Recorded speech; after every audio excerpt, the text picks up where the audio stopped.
Are we live? Okay, we'd like to welcome everyone to our work session, City Council, July 20th.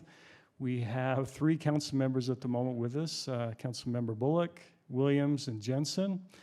We'd like to excuse Council Member Anderson and Mayor Fugel this evening, and I think we'll be joined shortly by Council Member Lamont.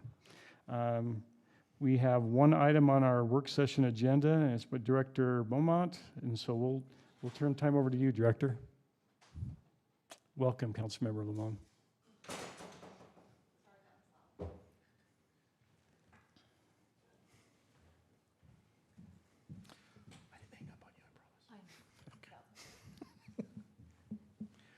All right, the big day has come. We finally pulled a bunch of things together and worked through this. Have to give kudos to our engineering department, our public works guys. We all sat down multiple times trying to get all of this coordinated and planned, and it's not an easy effort when you try to coordinate. I think the old planning effort of just saying let's just do these roads and move on was much easier than what we went through for this. So we appreciate your patience in letting us get this out, but we feel like we've taken into account the recent bonding that the city has received for the $7 million. We have about $6,460,000 of that will be spent this next year. So all of that will be spent in 1 year, and we'll keep things moving. And I'll go through this plan just a little bit. I want to make sure that we have a chance to go over a few of the numbers just so you understand those in case you get questions asked. This will be posted on our website and replace the old one that's I think through 2019. So it'll be great to have this. I think our intent is moving forward, and some of this has been delayed due to just the Transportation Utility Fund and all of that stuff, waiting to make sure we know the numbers, and then also staff changes and things. So we're glad that we could get this out this year, and look forward to doing that every year moving forward. Again, we'll just plan a new year as we move forward. So as you look through the plan, I sent you a PDF copy of this just recently. I know you haven't had a chance to review it, and just wanted to go through really quickly kind of our process in doing that, and that is that we've recently in 2019 we had a company come through and do a pavement condition inventory of all of our roads. We have a program which is called Street Scan, which we use to help us identify those roads that are getting close to the boundaries where they'll move from a more expensive, less expensive treatment to a more expensive treatment.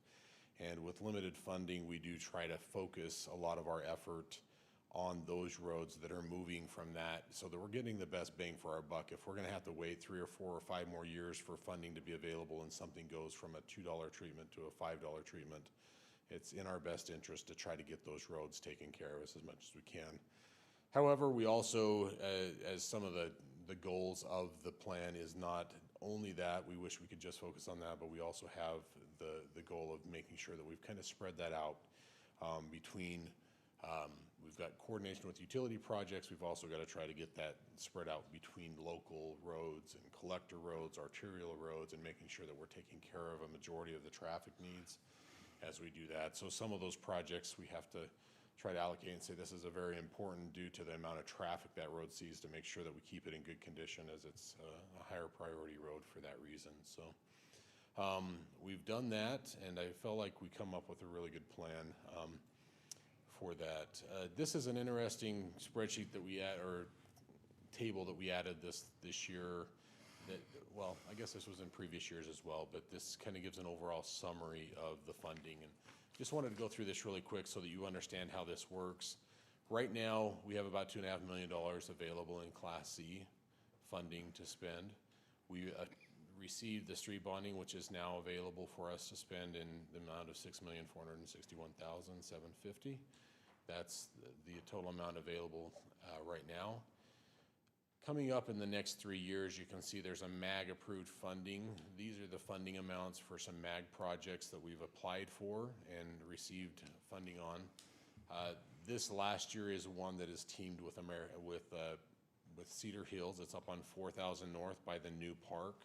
That road, in the Pleasant Grove portion of that, there's a little section that's Cedar Hills, but they applied for the funding, but majority of that road's Pleasant Grove.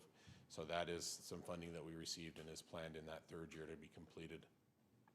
Class C revenue, this is from our projected budgets, about 1.4 million from Class C, 652,000 from the county option tax, and then 346,964 is what comes from the general fund transfer. With the bond, the $7 million bond that we received, we have now a new $700,000 a year bond payment. So for 10 years, it was a 10-year bond, got a great interest rate on that, I believe at 1.4% interest, which you can't beat with the amount of the construction cost increases every year, things of that nature. It's just amazing that we got it at that rate. So this is a great opportunity for us to catch up where we've fallen behind a little bit with the transportation utility funds not happening and kind of holding off on a good portion of work. So when you look at those numbers, you add them down, that gives you a total today of $12,946,714. That does include this $2 million that's coming from MAG that has already been approved for this year, so we could go and spend that and be reimbursed this year. But the total of planned projects, if you go through the plan, if you look at the fiscal year 2022, we are planning to spend approximately $10.4 million, of which that includes about $4 million of a MAG project. So about $6 million is really our total that we're spending from our funds. Some of it's coming from MAG, but still nonetheless, we have to do the whole project. That's 2600 North from Canyon Road all the way to American Fork border. That's a big project, $4.8 million just alone for that one. So great project though to get done. We get tons of complaints, tons of potholes on 2600 North. You've probably hit a few yourselves because I get a call every once in a while from Tina. I think Tina's reported one out there on her way to the temple, and so those are, we try to keep those potholes filled all the time, but they're constantly happening out there. So that'll be a great project to widen that road, get curb gutter, sidewalk on that project, as well as a full pavement width for that whole length, which is a huge improvement. That's happening next summer is our goal on that one. We're trying to look for engineers right now. We'll be putting that out for proposals shortly and moving forward on that in the next couple of months to get an engineer ready to go on that design. Also, you can see here we've got about $350,000 a year that we spend for striping, signs, crack sealing, and other development coordinated. We always have developers that are doing a little project, and if we did just a little bit more, it would fix a little area. And so we really want to emphasize that. So we've got a little bit of funding in that $350,000 to be able to kind of work with them to get little projects done that are in the area while they're fixing things. And so that gives you your total funds remaining. If you add those together, you can see after the first year we should have about $2.17 million left. You bring that back up to the top and say, okay, that's now available in fiscal year 2023. You add those same numbers back down through, and we can see that we've got this much funding available for our 2023 year, assuming we receive all the Class C and option taxes, all those things that come in that next year. We've got about $3.4 million of projects planned that year with about 1.7 remaining, and then that comes through our fiscal year 2024 with a total remaining after the end of the 3 years of about $830,000. Now, you may ask, why don't we spend all of it? There's a lot of things that come up in a 3-year time period that we need to coordinate. That may be another project, that may be a little failure that we have in a little area that we need to add. And so this gives us that little bit of contingency in that overall budget to be able to handle those little one-offs that we need to do and take care of those little issues.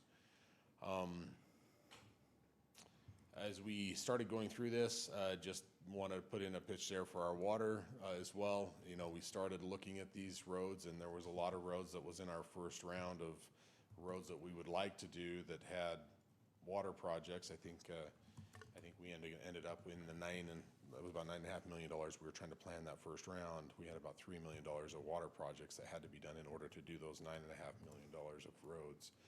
And so it's just as we go through there's increasing need to try to be cautious of that, and we've done that. We kind of have a practice that if we think it'll last 10 years, then we're going to move forward. If we don't think that the water line's gonna have, and that doesn't mean that it won't have a leak pop up here or there. That happens just naturally, and there's no way to prevent that, a service lateral or something, but in general, if we feel like the pipe can last at least 10+ years, then we're gonna move forward with the road project and get that done. Otherwise, we wouldn't do anything. Have too many projects to do, so. So that is the goal. These are some pretty big numbers as you're looking here.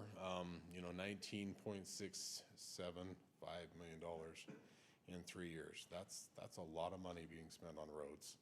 And we're grateful for your support, I guess, of getting us through those bonds so that we can get that moving forward. We feel like that's in our best interest, especially with the rates we got, and we're just needing to get a lot of work done.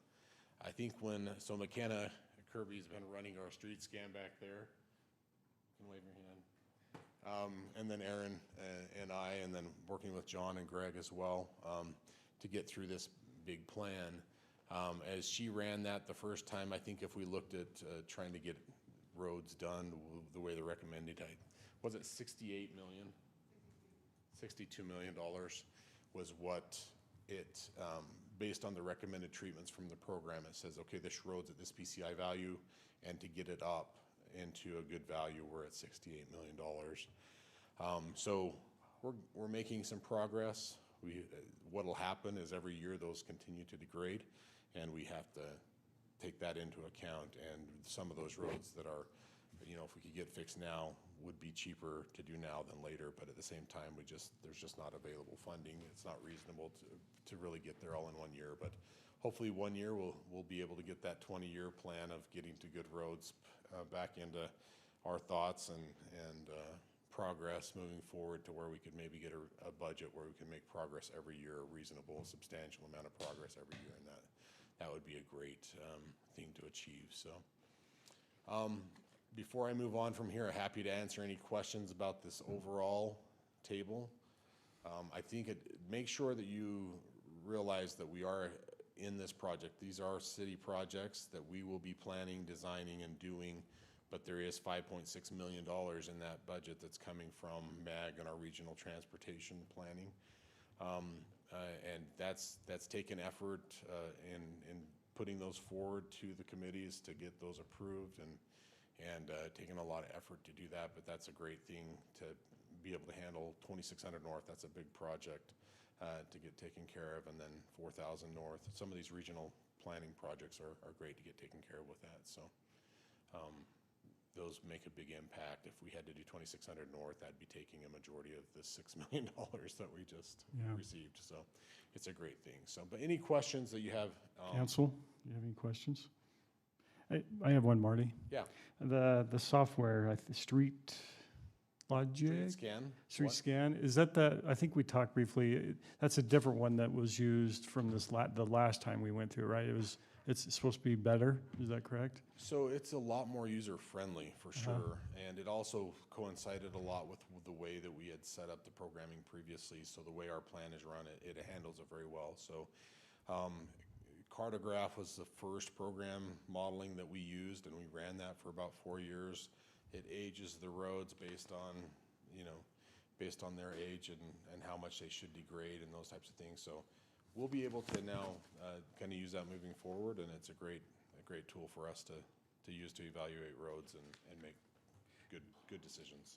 And then, is there like on your crack seal and seal coats? Is that just wherever you need it? Like crack seal, is that just? Yeah. It's not listed really. It's just wherever it's needed. So that's one of the plan things that I wanted to point out as I'm happy to get into any level of detail, but I wanted to keep it pretty high level tonight. Sure. Let you guys look through it, ask any questions that you have. What you can see is at the end of every year, this is our 2022 budget year, there's $400,000 that we're blocking out to do preventative maintenance. And we talked about this in the past, the value of preventative maintenance and stopping roads from degrading and stopping them from oxidizing and such. Those roads, to plan $1.2 million of seal coats, that's a lot of roads, and it would just cover that, a good majority of that map, and well, a good portion of it in the newer roads would all be shown as being seal coated. Our goal is within 2 years, 2 to 3 years, that if there's a new pavement, that it gets a pavement preservation treatment on that road. So you'll see a couple of those roads, 700 South, we just barely overlaid 700 South from PG Boulevard all the way to State Street. We just barely reconstructed 300. Some of those are getting a microsurface, or for our collector roads, we do microsurface as our seal coat or our treatment for preservation. And anyway, so that's kind of one of the things, that 400,000 is not shown on the maps, that just because it would be hard to plan them all out, and it's just easier for us to go and every year say, these are the roads we want to do, and we're going to spend them that. That's what I'm amount of saying, there is a plan for the crack seal and all that, you already have that, yeah. money. Okay, Absolutely. that's just a sub, okay.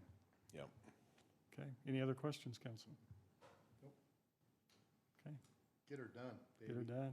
Okay, it will be a busy year, and just in addition to that, just so you're aware, so UDOT is still moving forward with their plans to bid out the interchange, North County Boulevard, all of that widening.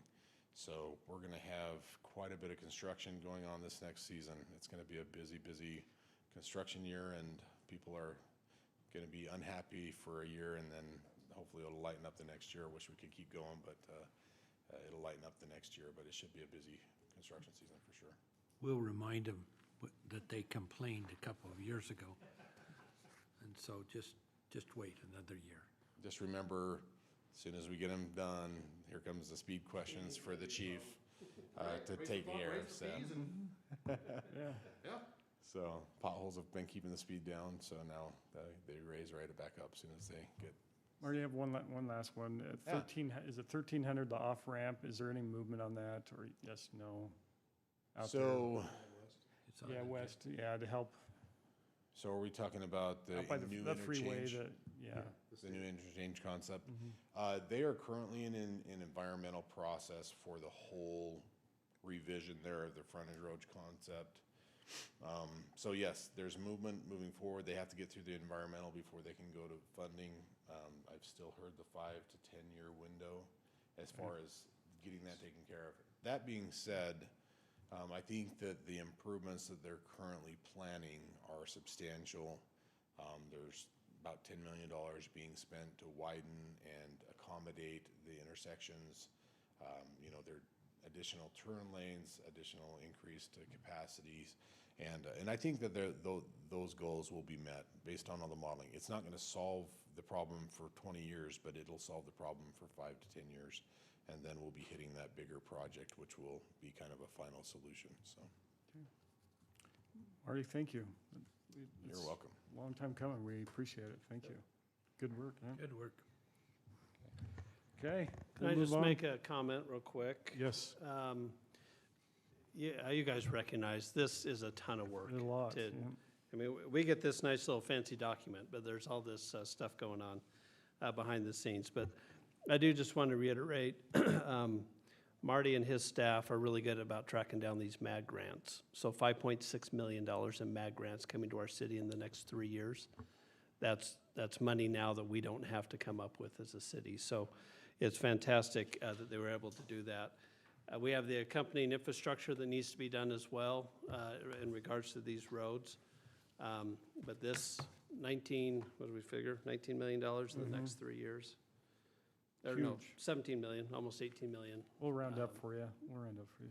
This is really good. So just wanted to give you my 2 cents on that. Yeah, we absolutely appreciate it and recognize it. Okay, so we'll move on to staff business. We got some time here. And if you'd like to come up and chit chat with us, tell us what's going on in your departments, we'd appreciate it. Who's going to start? Dion, thank you.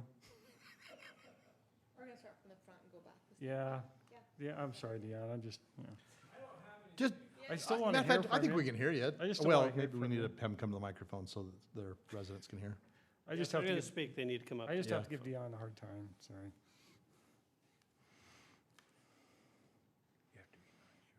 What do you want to know? No. So we were scheduled to have sod laid today at Veterans. The sod company, they underestimated, not the sod company, the contractor underestimated his sod quantity, and they could not deliver that much today, so that is not going in. But if you go up there and look at it, they've taken a lot out. I went by today, yeah. It's, even with the dirt just being there, it looks better than it did. Yeah, So- I agree. When you say they underestimated does that mean they delivered, but they were short? Or that they didn't deliver at all, or they didn't? So last Friday, they called to reschedule their delivery quantity, and they told them they didn't have that much for today. So I have not heard back from them when they plan on sodding, but I know it's the push is to get it in so we can get it. Maybe, good wet. sorry, maybe I misunderstood. So they underestimated, they should have had some that they delivered. Is that not I accurate? think they wanted to deliver the whole thing. in Yeah, yesterday, because it right? comes in on, yeah. I'm guessing that they wanted it all at once so they could All get or nothing. as many people Well, there this is to what buy I'm it. concerned about. I'm concerned that that underestimation is sitting somewhere in a field somewhere, drying out, and then when they get the extra, they're gonna deliver that. Do you know what I mean?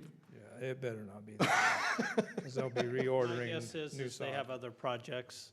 And they just shorted us the whole thing? and- Well, they did a preliminary measurement when we walked the site with them. And then when they started cutting out, they really took a close measurement, and they were under quite a bit This, from what they Wow. they planned seem on. to be doing wonderful Well- work for us. So At least they got it cleared out and ready, right? Prepped and ready? It's ready most for of the it is. sod. There's still, there was no one there today. There's still quite a bit that needs to be taken out on the south end. How are the bushes, how are the trees doing? We've lost 3 or 4 so far, Yeah. of the trees in front. And I made a recommendation to go every other one and not so thick, because eventually they're just gonna grow together Well, because they were they're so already close touching and they're it, gonna yeah. die Mhm. anyway. Not, I actually they think will that's, I die, actually think that's a good idea. the branches that touch will die, Yeah. not the tree. Right. But, I haven't heard back on that. And then, I think all the wires around the pavilion, so I left Bill about 1:30. I don't know if it got completed, but it will be done by tomorrow, Oh, that's great. so. That's great. Gosh, I had a really good question. I think Sid has a question. No? Okay, all right, Okay, okay. Thank you. if you think about it. All right, thanks, I'm Dan. just gonna call everyone's here, sorry. Chief, you're closest next, come on up. You're wearing a cool shirt last night, so, Yeah, it was a good shirt last night. yeah, it was a good. So I shirt. just spent the weekend, me and Jake Larson and Scott Beard, I went back to Wisconsin to do the build for our new engine, go through all the specs, go through everything. So we got that all laid out, and they're expecting it to be done in January sometime. I got a picture of it, what it may look like, and what our ambulance will look like. I'll show you guys at dinner time instead of having to fiddle around with it here. But yeah, ambulance is due to hopefully deliver in the next 3 weeks or so, crossing our fingers. Engine's January. Everything's going good. We're gonna do a new hire part-time test. We've lost a handful of part-time guys that haven't been coming in, just with the other departments. So we need to get a few more part-time guys on our list so we can kind of get shifts covered and do some things like that. But other than that, things are going good. Yeah, Awesome, just plugging along. okay, thank you. Marty, do you have anything else?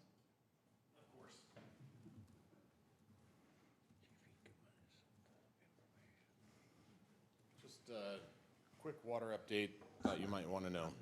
And as far as where we're at today, so we got some new numbers this morning, and we've kind of crunched through those. And so at the end of June, I think we've kind of been looking at the last year's rate, which was significantly higher than any other previous years. But last year's rate, at the end of June, we had used 4% more water this year than even last year through the end of June.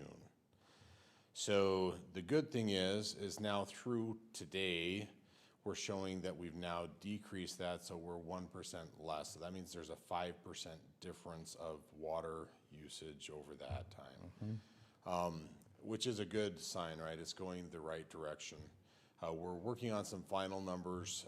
We're looking at the amount of water that we used in the last 3 weeks, and it is looking positive that we are using less water. We haven't got an analysis on whether or not how far it's going to take us through this end of this year, and we'll have that hopefully in the next week or two. August is kind of going to be we're going to have to make probably some pretty good decisions as to how far we want our water to go this year for the secondary water system. Our culinary system, let's be clear, is fine, and we shouldn't have any problems that way. But our secondary water system is the one that we only have a limited supply of water, a limited amount.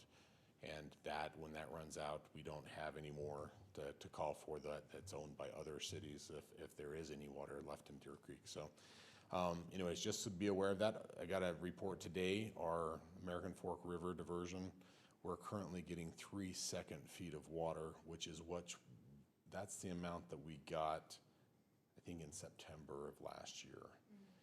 It's that low. In fact, if we did not put that pipe in that we just barely finished, we would not be getting water at all down the ditch.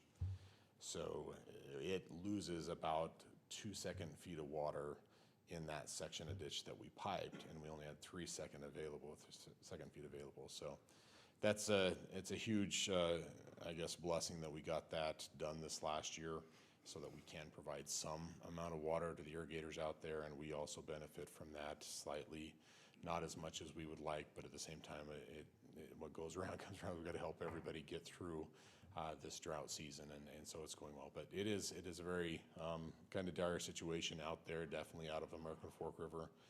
Everything is cut back substantially this year, but just be aware, we still need to promote it. We'll have some more information shortly as to whether or not what we want to do to make sure that we get through the end, and kind of final estimates hopefully around the 1st of August, to where we can really say this is what we're going to need to do to get through the end of the year. So if there's any questions, please let me know. And we are seeing a number of yellow lawns, churches. I went and looked at all Dion's parks and some of our detention facilities and things like that, and yeah, they're starting to turn yellow, and that's even though not a beautiful thing, it is something that's good to see, that we are seeing some reduction and some, I guess, adherence to the conservation principles that we're trying to promote here. So We're totally good with that. yeah, that's great. Yep. Thanks for your support there We're on too, board. because You it's bet. critical. So Yep. all right, any other questions for me? Okay, Council? thank you. Okay. You know what, Chief, come on up.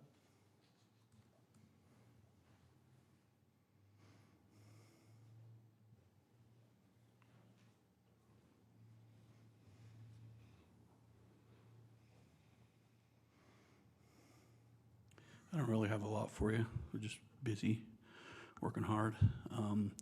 We were able to get every officer in the department certified in autism assessment training. So that was a good thing. The state now post-mandates a certain amount of hours for each officer in the state to train and certify in that, which is kind of a good thing. We took a call the other day of a 20-year-old gentleman that lives with his parents. The initial call was that he was going to barricade himself in with his parents, and that he had weapons, which he did, couple of firearms, and he was going to kill his parents and kill himself. And the officers were able to, normally a call like that would initiate a barricaded situation and a SWAT standoff and all that, but we knew this gentleman was on the spectrum, and the officers did a really, really good job of de-escalation, and was able to get in and talk with him and get him the help that he needed without turning it into an arrest situation, and making it a peaceful solution. So that was good. And Chief, what was that called, autism? Autism assessment, Awareness training. de-escalation training And then you said, is that required for every officer in the in the state. state? Yeah, so. Couple other calls, I'm trying to think. We have a neighborhood where we've been dealing with a peeping Tom for a few days and had a lot of complaints with that. We were able to get him into custody. A couple of the gentlemen that were married to some of the victims were able to get him into custody before we got there, and he was a little roughed up when we got there, but we were able to get him in custody and get him out of the area, so hopefully making that a little bit safer of a neighborhood. They did a good job. What would be an advice or tip you'd give people just in general because I know that happens obviously probably more in the summer than the winter with probably peeping Toms going around, but You know would what? you- It's just common sense stuff like keeping your blinds closed and paying attention. Keeping lights on outside. You'd be surprised how many people don't actually use their outside lights, and keeping them on all night. A lot of people will go turn their lights on at 7 or 8 o'clock at night, and then when they go to bed, they go turn them off, which makes no sense to me, because then your house is dark all night long, so. Well, and your cameras too, right? Yeah, I mean, Motion. Motion cameras, or at least a doorbell camera that puts on motion, but motion lights on the side of your house are, $60, and they're easy to install, and most of them are solar now, so you don't have to worry about power to them or anything, so easy stuff like that. I mean, it's a piece of cake, but otherwise just business as usual. I've had a lot of calls. Any other questions for Chief? Thanks, Steve. Yep. You know what, Daniel, we're going to hear from you a lot tonight, but we're going to still have you come on up.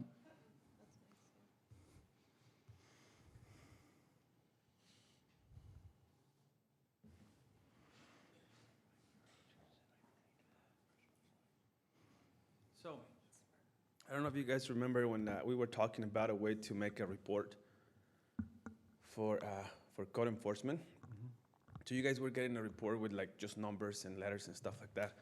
I don't know if that's boring for you guys, but you guys like reports, I like maps. So what we did is we designed a map now, and we put dots and different colors.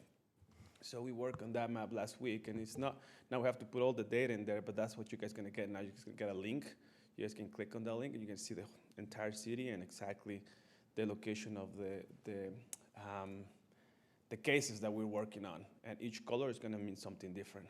So I tried I tried Excel, I tried different ones, and I realized map solves everything. So that's what you guys that's how it's gonna be from now on.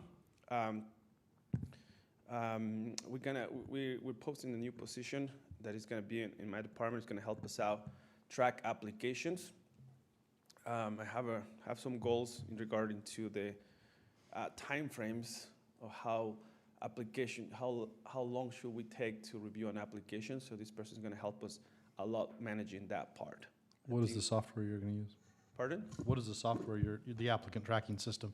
Can I just clarify, this is for business people that are filing for a new business, this is not Yeah. employee. Got it. application tracking, Okay, so, thank you. Yeah. This is, if somebody wants to build something, Yeah. they apply. Yeah. That Okay. So applicant. this will take a little bit of stress off Riley, a little bit? Yes. Yeah. And yeah. Okay, And perfect. it's Well, gonna help with I mean, engineers we're as well. trying to shorten this window from when people apply to when they get a building permit. Great, yep. And, I mean, there's just a lot of stuff that has to happen, so we sat down, whenever it was, 10 days ago, and said, we gotta shorten this up, and this is one of the solutions, is a part-time person to help get those applications moving through the system. I know it's understood, but the same way as when we present an item here, there's a lot of work behind. So we're gonna have someone who's gonna help us track times, receive applications from our residents and contractors, and keeping good track of them. So that's something in the horizon. I think it's gonna make a huge difference in our department. Regarding the code enforcement, are you ready to send that information, or is this something you're just working on? So I have to work on the map. I designed the map last week, yeah, and now we have to put all the information to it. So I think we put the information for the last 2 weeks, but if you guys remember, we have hundreds of cases, so that takes a little bit of time. I thought there were thousands of cases. It's coming there. Yeah. Maybe when I say hundreds, about 900 of cases. Yes, Almost getting there. yes. So, yeah, it's probably this Friday when I send the report. I'll send the link for the map. This is going to be a map just for. It's not going to go to the public, so I'll just send it to you guys. Yeah, so you guys can take a look at it. Okay. Thank you, Director. Thank you. Thank you. Okay, we saved the best for last. Oh, you know what? Maybe, Oh, sorry, maybe just one more question for Daniel. come on up. Daniel, I see that the food truck park is going up. They've got a facility or a structure, I guess is probably a better word. Do we have any timing on that, or what their plans are, or No, but occupancy, or- I know the applicant. Oh, good. You know. I live 2 doors down from the applicant, so. Really? I was actually asking her the other day. Oh, good. December, she said it's really slow going with their contractor, but Yeah. they're hoping in December they'll be able to get up and. Christmas in the food truck. I like it. Yeah, Sure. All right, cool. lights. Because it's going to be inside and heated and, Yeah. Yeah. So the food truck concept, the trucks will be parked outside. They'll have some indoor seating, so people, if it's too cold or too hot, they can go inside. They'll also be selling drinks inside, and then they'll also use that as a reception center if somebody wants to. Oh, wow. that out there. Yeah, so food trucks won't be allowed to send drinks there. All the drinks will be sold Yeah. inside. So Okay, you go get your food and then you go inside. Yeah, That's awesome. a smart great. move. Thanks, Daniel. Sorry, Sherry, come on up. Library.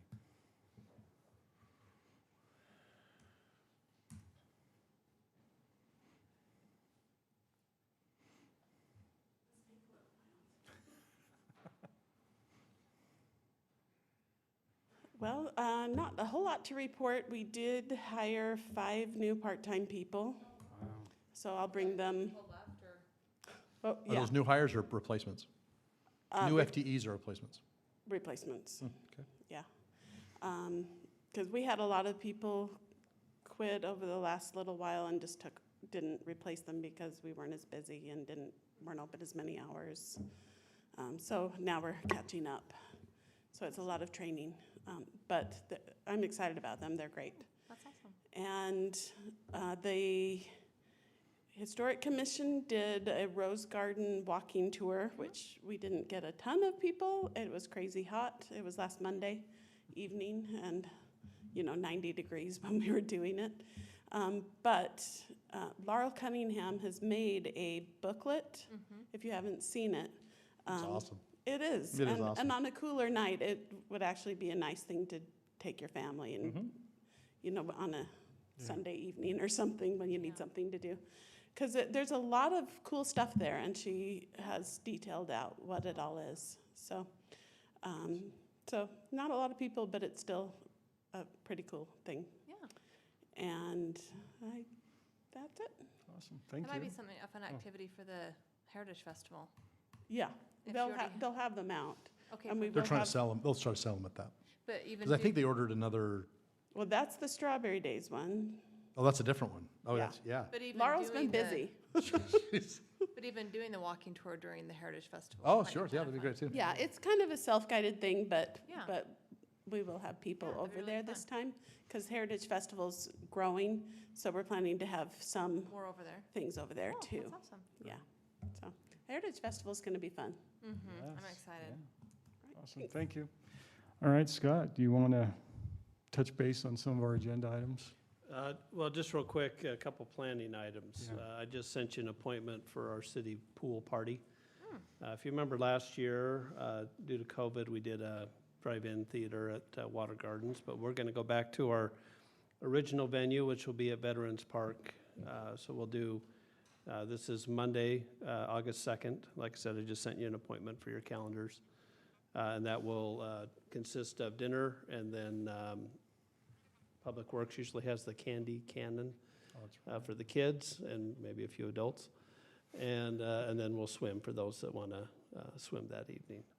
And then also a reminder, August 12th is Summerbration. Ryan Little Dyke is the one that puts that together for us. I've sent you an appointment for that a little while ago, so hopefully you have that in your calendar. She's got over 80 vendors coming Yeah, to she's this full. thing. Yeah. So there's going to be a concert, there's going to be food trucks, there'll be a ton of vendors. She's got a mini circus coming. It's going to be a Mini party. circus. So just be aware, and there'll be a fun event to show up to. So those are just a couple calendaring items. Do we want to Sure, go yeah, through a we've few got- agenda we've items got, here since we about have just a 15 little minutes, time? so. Let me pull up my agenda here. Just for our agenda tonight, and we'll go over this briefly when we get into our meeting. 9A has been, again, continued to our next meeting on August 3rd. So I show indefinitely, so it is going to be August 3rd?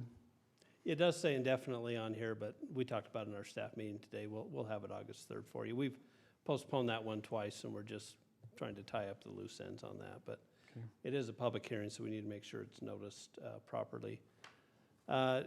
Daniel, you have a couple items here. Is there, we have B and C, the public hearings on the Grove Business Park overlay.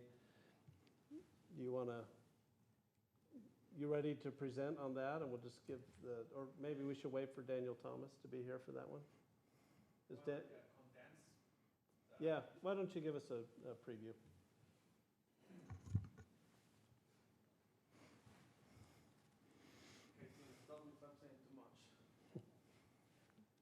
All right, so what we're gonna do on this one, we're gonna touch the two items at the same time. One is a code amendment and the other one is a rezone. So to give us an idea, if we think about the doTERRA building, we have the nice office building, but then kind of like on the back towards 700, we have a big square type of a building, ginormous. What they do there, they do some light manufacturing and they use it a lot for storage. So storage and light manufacturing is not a use allowed in the growth zone. However, in order for doTERRA to have something like that, they created an overlay zone.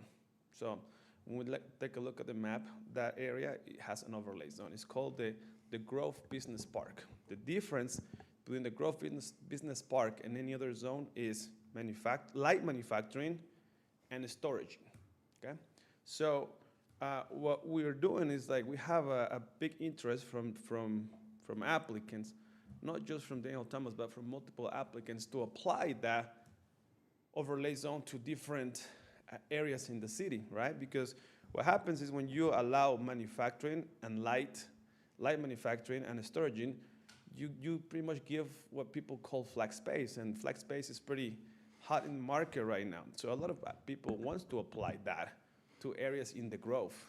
However, if we think a lot about this, it's manufacturing. I don't know if we want to put manufacturing or big square buildings everywhere in the nicest areas of our city.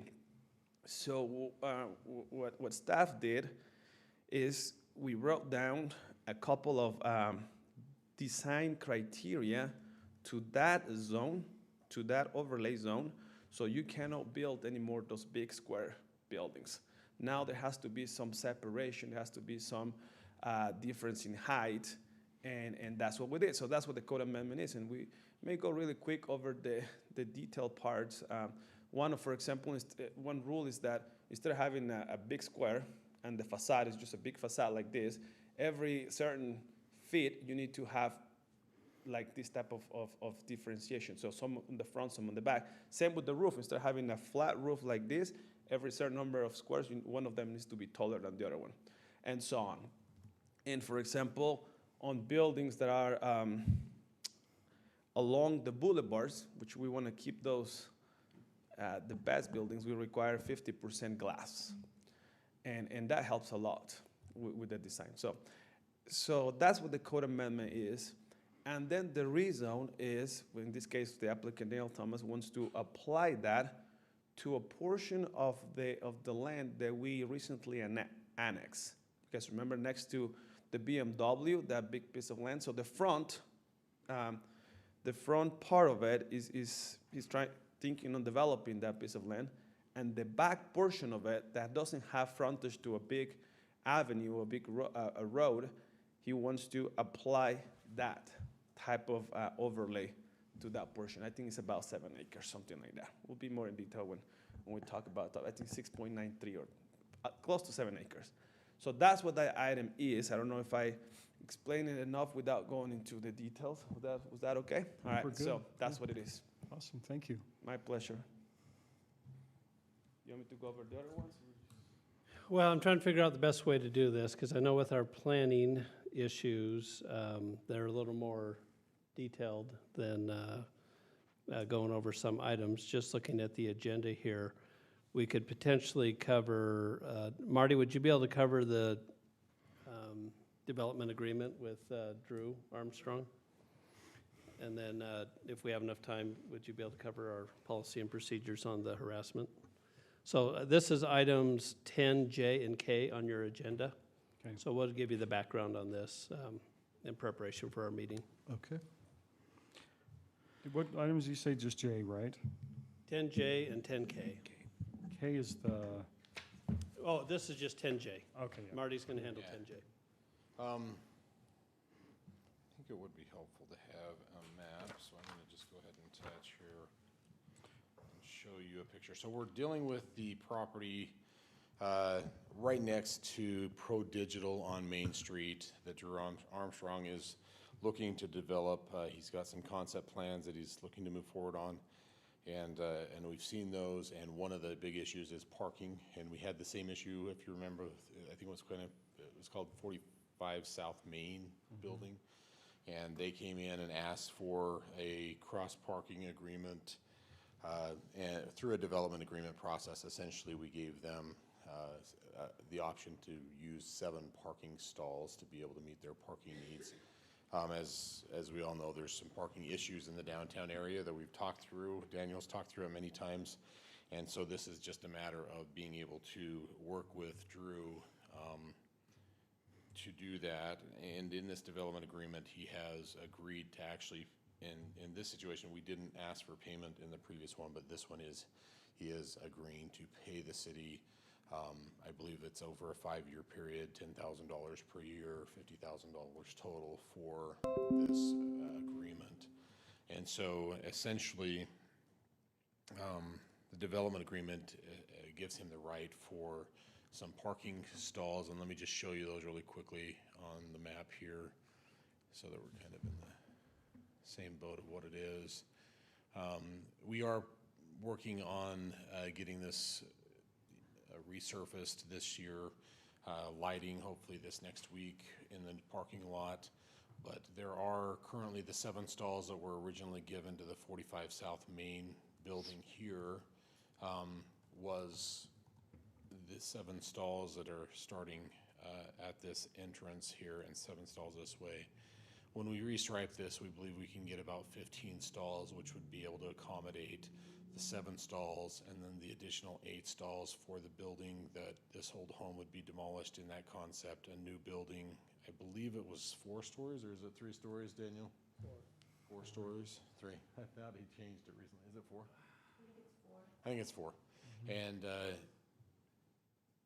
mixed use, but new building here, and then they would be able to share parking here. So the agreement is very similar to the other than the payment amount that is worked into that. So. And is that a long term? Is that a short term? How are we? Well, it needs to be structuring that? long-term in a sense that he's required to park that. And so this is us as a city saying we want to encourage the redevelopment of our main street. So we're going to work with you on parking. Now, this time, he's given us $50,000 so that if we run into a parking crunch, we can build 8 more stalls on that property where the Beck home Right. used to be. So Right. we're going to see how it plays out. The library the last 2 years has not had their summer programs at the library, and so parking's been a non-issue. When the library does get fully up and running, we do get a little cramped for parking for a couple months. Ultimately, with the move of our public safety, did that free up? That should have freed up space down here. Has it, or did It does, yes. Do we? I mean, right now, Does community development use as many spaces as our police department? no. No, but you have community development and administration. Yeah, administration shouldn't have changed much, though. Yeah, that was the same. No, we've added So- space, but the question is, particularly, probably in the long term, if we are to expand our library eventually, Yeah, I mean, you know, is parking going to be an issue when that happens? This is, as Sherry has talked to us, this is a concern for her. right. And I kind of like trading these spaces for those spaces. Well, If it's- if we get there, Constructing them. you know, I mean, I'm not suggesting I we think do in it, the I short just- term, we're not going to need to build those spaces. Yeah, I And we've think- I told think that's great. Drew, you're going to pay us $50,000, but if we don't build spaces right away or ever, Mhm. then it's just money that we get to keep. That's for him. Yeah. Yeah. It, Giving him a cross parking and a cross access, I guess that's actually the question, and he's paying $50,000 for the easement, long-term easement. Good, And okay, these good. aren't wholly reserved, so if somebody's not parked there, it's not saying nobody, it's not gonna be marked and said for this Right. business only or these homeowners only. These are It's not a cross-parking. no-tow zone, no-tow. So if there's 8 of them empty, Yeah. when we're having a program at the library, They can be used. they can be used. Beautiful. So this this is what this agreement's outlining. Again, long-term, depending on what we do with the library, we might have to figure something else out a little bit more in the long term, but that's kind of where we're landing right now. If we don't grant this to Drew, he's gonna have to do a different project. Yeah. Because he's gonna have to do underground parking or something that is gonna become a little bit more cumbersome for him, so, yeah. And there is some coordination, just so you know, with ProDigital's parking. The access would actually come back out, so there's some modifications to landscaping and then modification to how that one accesses. It actually gets rid of their access and combines them into one, so. Any questions? Nope. Good. Scott? Yeah, so when we get into our meeting, we'll just give a brief synopsis, and then you'll have all the background information on that, so. Let's have Tina take 5 minutes, or maybe not even 5. Well, maybe. That works, yep. Well, she emailed this to you about 10 days ago, so I don't know if you've had a chance to review this, but she's going to hit the highlights on some of the changes that we're recommending for our policy manual. Before I do that, let me just give you a couple of other background issues on some of the other agenda items that might be fairly quick for you. On item G, the request for the local consent, there will be a representative of Savory R&R stores here. What this is R&R Barbecue has undergone a change in ownership or restructuring of the corporation. And as such, the state DABC required them to surrender all of their alcohol licenses and start over with the new entity. And so this is the new entity's step 1 of getting their alcohol licenses in their name. So it's basically just us saying, yes, we are okay with an alcohol license being issued at this location, and we are okay with the new entity applying to the DABC. They'll be back later on when they're finally ready with all the stuff to actually get the license granted, and that will be before you at that time. Then as far as our, the other thing that would be really quick to explain to you as well is item H and item I. Item H is a resolution approving the transfer of a franchise agreement that has been held in the name of Veracity Networks, and First Digital Communications has acquired their assets in some corporate transaction and has requested that the franchise agreement that has been held in Veracity's Networks name be transferred to them. This is something that's been run through Scott, and he was contacted by First Digital Communications. And they will be paying the franchise fee, the application fee, and all of that. Item I is also, it's odd that they're both on this agenda tonight, but it is a transfer of the T-Mobile site lease agreement for a cell tower located out at the Manila Ballpark. We have a new entity named Vertical Bridge Towers, which has acquired the assets of T-Mobile. And so they are requesting that we transfer the T-Mobile site lease agreement to them.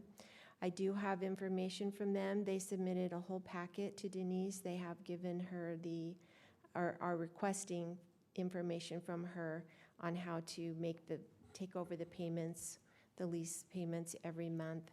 And so they're on top of it, and there's no problems with transferring the lease. Then the last item is the item K, amending the personnel policies and procedures for sexual harassment, section 5, sexual gender harassment. We updated and broadened the policy to include more than just sexual and gender harassment, but to prohibit all bias, prejudice, and harassment in the workplace. We also clarified reporting procedures. We also added a section to deal with in the event that a complaint is made and it involved elected officials or appointed officials. As you may be aware, that might be something that is a little bit difficult to report for a victim, given the difference in power structures. And so we've provided an alternate reporting route for those instances. And just updated some of the language to reflect the cultural changes that have taken place over the last few years. I sent it out to everybody. I didn't receive any comments or questions back, so I assume you're okay with it. If you need to talk about anything during the meeting, we can. Okay? Awesome. Thank Thank you. you. We good, Scott? Or you Yes. want to touch on anything Yeah, else? no, we can probably take our break and come back for regular session. Okay, I'll entertain a motion to adjourn from work session. Make a motion. Riz. All right, motion by Councilmember Bullock. Do I have a second? Second. By Councilmember Williams. We're adjourned.